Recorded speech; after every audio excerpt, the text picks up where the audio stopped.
क्या आपने कभी सोचा है कि हमारे प्राचीन ऋषि संतों को ब्रह्मांड की इतनी गहरी समझ कैसे थी, वो भी बिना किसी टेलीस्कोप के?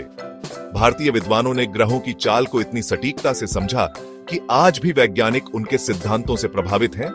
इस वीडियो में हम जानेंगे कि प्राचीन भारतीय खगोल विज्ञान और ज्योतिष कैसे उन्नत थी और ये आधुनिक विज्ञान को कैसे प्रभावित करती है। आइए मिलते हैं इनमें से कुछ प्रतिभाशाली दिमागों से। आर्यभट्ट एक प्रसिद्ध गणितज्ञ और खगोल शास्त्री थे। वे लगभग 1500 साल पहले हुए थे। उन्होंने बताया कि पृथ्वी अपनी धुरी पर घूमती है और पाई का सटीक मान दिया। उनका ग्रंथ आर्यभट्टीय सूर्य केंद्रित सिद्धांत प्रस्तुत करने वाला पहला ग्रंथ था। एक और महान खगोल शास्त्री थे वराहमिहिर। वे भी लगभग 1500 साल पहले हुए थे। उन्होंने बृहत संहिता लिखी, जिसमें ग्रहों की चाल, मौसम विज्ञान और ज्योतिषीय गणनाएं शामिल थी।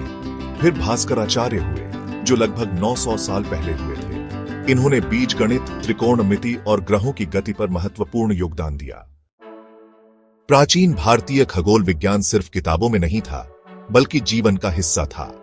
भारतीय प्रणाली ने आकाश को 27 नक्षत्रों और 12 राशियों में विभाजित किया, जो पश्चिमी ज्योतिष से कहीं अधिक विस्तृत है। युग और कालचक्र, सृष्टि के 4 युग, सतयुग, त्रेता युग, द्वापर युग और कलयुग, ब्रह्मांडीय समय की विस्तृत गणना को दर्शाते हैं। ज्योतिष, विज्ञान या विश्वास। ज्योतिष इस बात का अध्ययन है कि कैसे तारों और ग्रहों की स्थिति मानवीय मामलों को प्रभावित कर सकती है। यह इस विचार पर आधारित है कि ब्रह्मांड और हमारे जीवन के बीच एक संबंध है। कुछ लोगों का मानना है कि ज्योतिष एक विज्ञान है।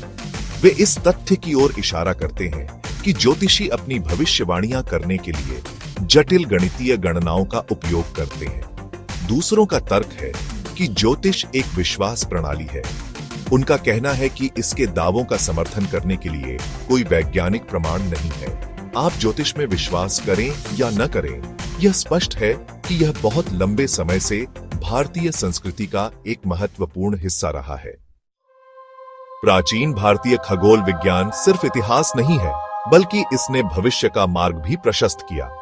उदाहरण के लिए, वे किसी और से बहुत पहले जानते थे कि पृथ्वी गोल है। भारत का पहला उपग्रह महान गणितज्ञ आर्यभट्ट के नाम पर रखा गया था। भारतीय विद्वानों द्वारा विकसित शून्य ज़ीरो, त्रिकोणमिति और ग्रहों की चाल से जुड़े सिद्धांत आज भी आधुनिक खगोल विज्ञान में उपयोग किए जाते हैं।